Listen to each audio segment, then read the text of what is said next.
Bayangkan kalau seandainya Anies jadi presiden, negara pasti ada banyak masalah. Tiap hari kepala pasti pusing. Bayangkan Anies ditanya tiap hari oleh awak media, dan perhatikan cara dia menjawab. Itu sama aja malu-maluin nama jabatan seorang presiden. Jawab pertanyaan aja malah bikin makin rumit. Gimana mau menyelesaikan masalah? Anies terbukti tidak punya landasan berpikir yang logis. Selain itu, dia kayak nggak paham apa yang ditanyakan orang lain. Dia tidak menguasai permasalahan, makanya jawabnya muter-muter.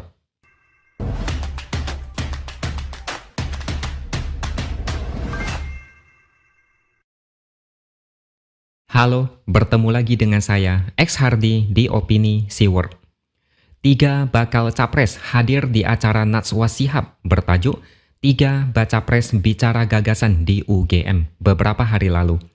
Pada kesempatan kali ini, saya hanya akan bahas tentang Anies.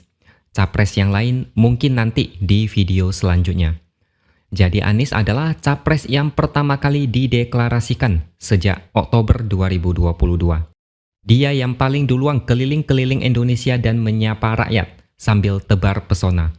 Lalu Najwa bertanya pada Anies, sudah habis uang berapa banyak? Kalau kalian dulu pernah nonton potongan video Anies ditanya soal BPJS, kalian pasti bakal geleng-geleng kepala. Ada orang bertanya, apakah BPJS akan ditingkatkan manfaatnya? Anies malah lari ke topik lain dan bicara soal kesehatan ibu hamil dan gizi untuk bayi. Kurang lebih kayak gitulah Anies ngomongnya. Jawaban yang sama juga diberikan Anies saat ditanya Najwa, sudah habis uang berapa banyak? Anies malah bilang mudah-mudahan penonton yang hadir bersedia untuk menyumbang. Anies mulai melenceng. Dia bilang dari semua capres dia yang asetnya paling kecil. Apa hubungannya coba? Pertanyaan dan jawaban tidak sinkron. Najwa terkenal sebagai orang yang penasaran dan ngotot kalau jawaban peserta tidak memuaskan. Najwa tanya Anies lagi, uang tunai perlu untuk kampanye karena biaya politik sangat mahal. Apalagi Caimin pernah bilang modal untuk caleg di Jakarta aja bisa mencapai 40 miliar. Anies lagi-lagi keluarin jurus puter-puter kayak gasing. Anies tidak bilang berapa dana yang sudah habis. Dia cuma bilang koalisinya tidak ada rencana mengumpulkan uang. Ah, masa sih? Apa kalian percaya? Anies bilang dana didapat dari 600 relawan yang melakukan kegiatan pengumpulan dana di tempat masing-masing. Anies ini gimana ya? Jawab satu pertanyaan aja lamanya minta ampun.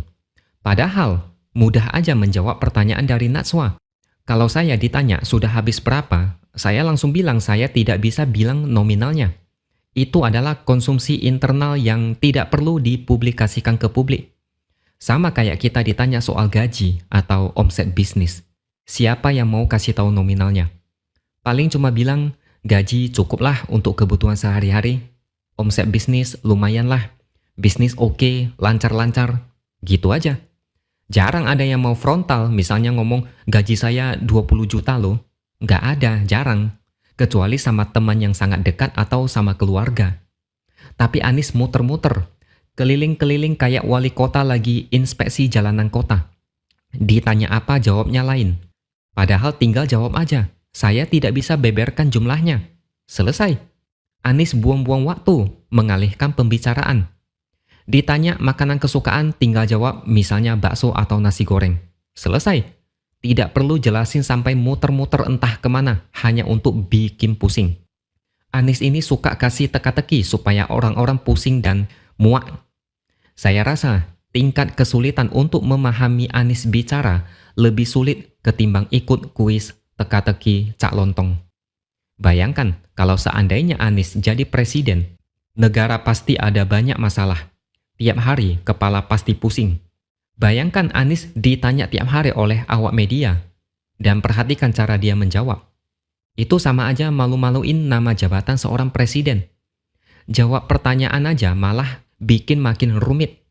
Gimana mau menyelesaikan masalah? Anies terbukti tidak punya landasan berpikir yang logis. Selain itu, dia kayak nggak paham apa yang ditanyakan orang lain.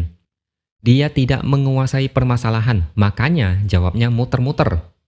Anies pernah bilang dia belanja masalah saat keliling ke beberapa daerah dan mendengar keluhan warga. Istilahnya keren, belanja masalah.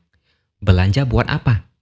Palingan ujung-ujungnya masalah itu dibuang di tengah jalan kalau tidak kepikiran solusinya. Ada satu lagi yang menurut saya penting untuk dibahas. Anies di acara itu play victim. Dia mengaku sulit dapat dukungan dari kalangan pengusaha. Dia bilang banyak pengusaha takut saat mau kerjasama dengan dia. Alasan dia adalah dari pengalamannya, sejumlah pengusaha sesudah berinteraksi dengan Anies malah diperiksa oleh pihak berwenang, entah itu pemeriksaan pajak dan lain-lain. Lalu Anies ngomong gini lagi, dari laporan yang dia dapat, ada dugaan salah satu alat negara sengaja diinstruksikan untuk mengintimidasi orang yang membantu mensukseskan pencalonan dirinya. Anies nggak tahu siapa pelakunya, siapa yang kasih perintah, tapi katanya faktanya begitu. Menurut saya pengusaha bukannya takut kerjasama dengan Anies, lebih tepatnya males karena aura kekalahan sangat terang benderang. Orang awam pun tahu, Anies itu pasti kalah di putaran pertama kalau nanti Pilpres ada 3 capres. Kalaupun nanti ada 2 capres, Anies mungkin batal nyapres.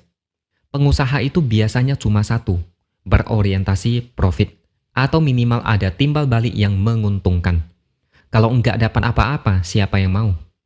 Coba, kalau kalian disuruh kerjasama dengan Anies, apakah kalian mau? Apalagi kalau tahu cara kerja dia saat jadi gubernur. Lebih baik lari terbirit-birit sebelum masuk perangkap dan menyesal. Tanya Demokrat kalau tidak percaya.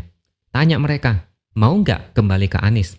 Mereka aja lebih memilih Prabowo yang dulu pernah disebut Jenderal Kardus ketimbang balik lagi bersama Anies. Mungkin Anies malu, makanya lebih baik play victim aja.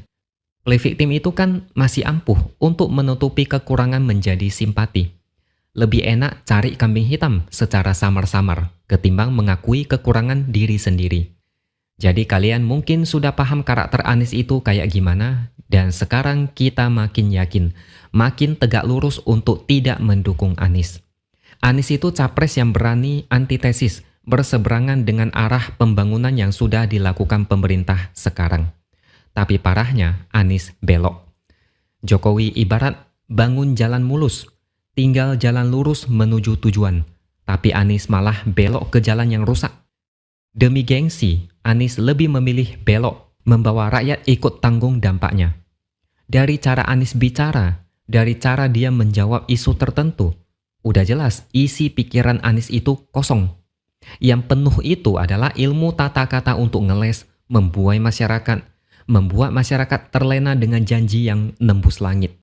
Anies tidak paham, masalah terbesar dia adalah diri dia sendiri. Mau siapapun cawapresnya, masalah utama tetap Anies. Ngomong aja masih kayak orang gak tahu apa-apa. Amburadul dan belepotan. Oke, sekian dulu opini dari saya. Subscribe channel ini supaya makin berkembang dan tuliskan komentar Anda. Terima kasih sudah menonton dan sampai jumpa lagi di video selanjutnya.